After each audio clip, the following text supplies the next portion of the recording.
Assalamualaikum warahmatullahi wabarakatuh. Perkenalkan, nama saya Fadli Wahyu.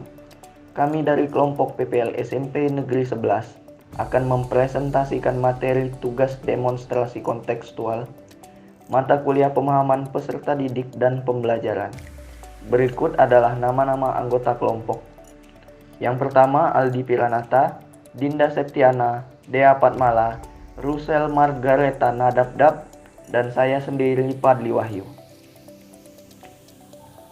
Dalam presentasi kali ini ada 3 kasus yang kami bahas. Kasus pertama akan dibahas oleh Rusel Margareta Nadabdab. Baik, terima kasih moderator. Saya akan menjelaskan terkait kasus pertama, yaitu bayangkan jika Anda adalah seorang guru matematika di kelas 7. Saat ini Anda hendak menyampaikan materi mengenai matematika sosial, yakni mencari nilai rata-rata atau MEAN. Untuk memudahkan peserta didik dalam memahami pembelajaran, Anda mencoba untuk membuat urutan atau langkah-langkah yang perlu diikuti oleh peserta didik agar dapat mencari nilai rata-rata pada sebuah soal. Anda meminta kepada peserta didik untuk mengerjakan soal yang Anda berikan. Hasilnya, peserta didik mampu mengerjakan dengan benar sesuai dengan langkah yang telah Anda siapkan. Beberapa saat kemudian, Anda meminta kepada peserta didik untuk mengulangi soal yang sama tanpa melihat urutan pekerjaan soal, dan peserta didik mampu mengerjakannya dengan benar. Pada kasus pertama, terdapat 2 pertanyaan. Pertanyaan pertama, menurut Anda, apa yang membuat peserta didik mampu mengerjakan soal dengan baik pada percobaan kedua tanpa melihat urutan atau langkah pengerjaan soal?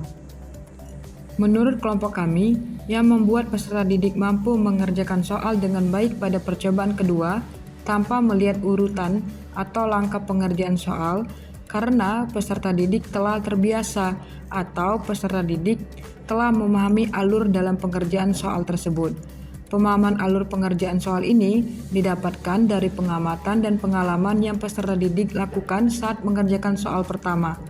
Selain itu, karena pendidik juga telah menerapkan langkah-langkah yang sudah jelas, sehingga peserta didik dapat menangkap pembelajaran dengan baik dan paham tentang pengerjaan soal yang diberikan.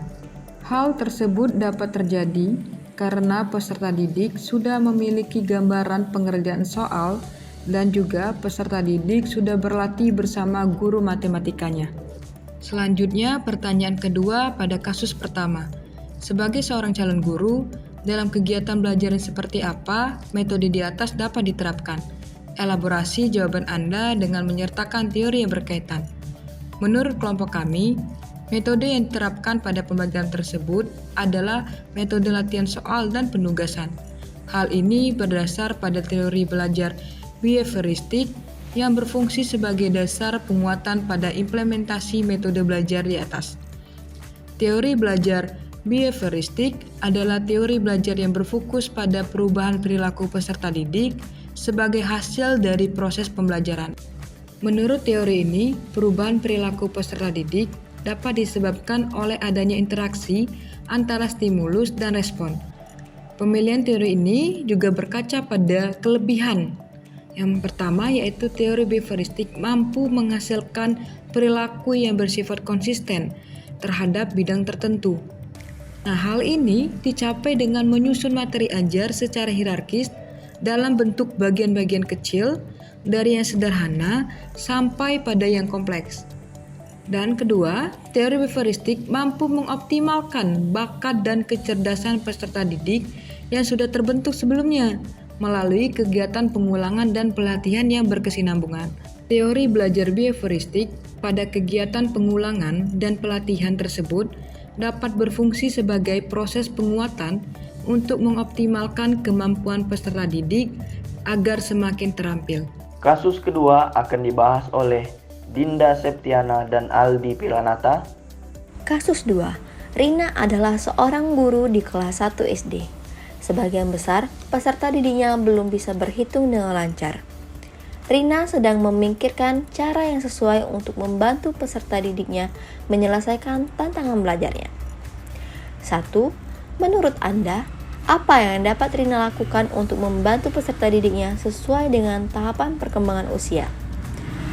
Jawabannya adalah, menurut kelompok kami, yang dapat dilakukan Rina sebagai guru peserta didik kelas 1 SD yang terpenting adalah pendekatan. Karena fase anak kelas 1 SD merupakan perubahan dari mereka bermain ke belajar. Disitulah Rina berperan untuk mengajar melakukan metode-metode yang menarik. Contohnya, menggunakan media ajar yang memiliki gambar atau audio visual. Hal ini dapat membantu ketertarikan anak untuk belajar dan mengenal pelajaran, baik itu berhitung ataupun membaca. Sebagai guru, untuk kelas 1 SD jangan melakukan cara yang menyudutkan anak-anak, melainkan merangkul mereka agar dapat dekat dengan guru sebagai mengetahui apa yang keinginan para peserta didiknya. Saya akan menjelaskan di kasus 2 pada pertanyaan nomor 2. Mengapa Anda menyarankan hal tersebut? Elaborasikan jawaban Anda dengan menyertakan teori yang berkaitan. Kelompok kami menyarankan hal-hal ini karena mereka sesuai dengan tahapan perkembangan usia anak-anak pada usia kelas 1 SD. Teori perkembangan kognitif oleh Jean Piaget dapat digunakan untuk menjelaskan mengapa pendekatan ini efektif. Piaget membagi perkembangan kognitif anak menjadi 4 tahap, dan anak-anak di usia kelas 1 SD umumnya berada dalam tahapan pra-operasional yang ditandai oleh kemampuan berpikir simbolik, tetapi masih dalam tahap perkembangan pemahaman yang konkret. Pendekatan konkret. Pada tahap praoperasional, anak-anak lebih mampu memahami konsep-konsep konkret daripada konsep abstrak. Penggunaan manipulatif matematika memberikan pengalaman nyata dan membantu mereka memahami konsep dengan cara yang lebih konkret. Lalu, menggunakan bermain permainan matematika. Bermain adalah cara alami bagi anak-anak untuk belajar. Permainan matematika memberikan kesempatan untuk berlatih keterampilan matematika secara menyenangkan dan tanpa tekanan, yang sesuai dengan tahap perkembangan anak pada usia ini. Lalu adanya dukungan individual. Setiap anak berkembang dengan kecepatan yang berbeda, dan mereka mungkin memerlukan bantuan lebih dari orang lain. Memberikan dukungan dengan individual memungkinkan Rina untuk memenuhi kebutuhan khusus setiap peserta didiknya. Lalu yang terakhir dengan menggunakan visualisasi. Visualisasi membantu anak-anak pada tahap pra-operasional untuk memahami konsep dengan cara yang lebih konkret daripada hanya menggunakan kata-kata atau simbol. Dengan menerapkan pendekatan ini, Rina dapat lebih efektif membantu peserta didiknya dalam mengembangkan keterampilan matematika mereka sesuai dengan tahapan perkembangan kognitif mereka. Kasus ketiga akan dibahas oleh Dea Fatmala. Baiklah, selanjutnya kasus yang ketiga. Made adalah seorang guru yang mengajar di salah satu sekolah negeri wilayah Bali. Ia mengampu mata pelajaran bahasa Indonesia. Ia hendak mengajarkan materi teks diksi pada peserta didiknya. Pada buku cetak yang menjadi panduan saat mengajar, terdapat beberapa contoh teks deskripsi yang menceritakan tentang bangunan-bangunan pencakar langit yang ada di ibu kota. Dengan memperhatikan latar belakang setiap peserta didiknya, Made pun mencoba untuk memberikan contoh yang berbeda. Ia memberikan contoh teks deskripsi tentang pantai dan makanan khas yang ada di Bali. Menurut pendapat kelompok, apakah pertimbangan dan keputusan Made sudah sesuai? Mengapa demikian? Baiklah, menurut kelompok kami, pertimbangan dan keputusan Made sudah sesuai dengan kebutuhan siswa yang memiliki latar belakang yang berbeda-beda. Karena dengan memperhatikan latar belakang peserta didik akan membantu guru menemukan di mana titik tolak dalam pembelajarannya. Ada peserta didik yang aktif dalam belajar, ada pula peserta didik yang pendiam dan memiliki motivasi belajar yang rendah. Oleh sebab itu, latar belakang siswa harus diperhatikan. Selanjutnya, keputusan Made sudah sesuai karena disesuaikan dengan lingkungan tempat tinggal peserta didik. Apabila diberi contoh gedung-gedung pencakar langit yang ada di ibu kota, peserta didik akan sulit memahami contoh yang diberikan. Jadi lebih baik menceritakan objek yang dekat dengan peserta didik. Selanjutnya, prinsip apa yang Made gunakan dalam kasus tersebut? Made menerapkan prinsip keterlibatan dengan menentukan topik pembelajaran yang menarik bagi peserta didik, seperti eksplorasi pantai dan kuliner khas Bali. Pendekatan ini memiliki potensi besar untuk meningkatkan motivasi peserta didik dalam pembelajaran, merangsang keinginan mereka untuk mengejar pengetahuan, dan mendorong partisipasi aktif dalam sebuah proses pembelajaran.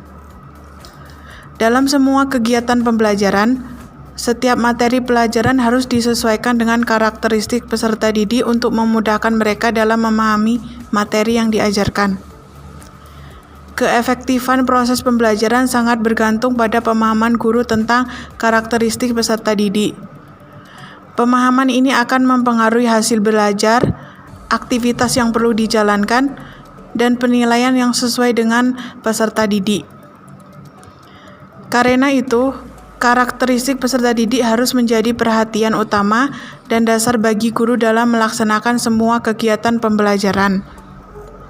Karakteristik peserta didik mencakup aspek seperti etnis, budaya, status sosial, minat, perkembangan kognitif, kemampuan awal, gaya belajar, motivasi, perkembangan emosional, perkembangan sosial, perkembangan moral, dan perkembangan motorik.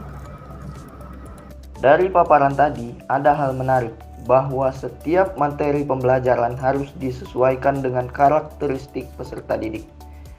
Terkait hal ini, kami membuka kesempatan diskusi lebih lanjut. Sekian presentasi dari kelompok PPL SMP Negeri 11 Palembang. Terima kasih.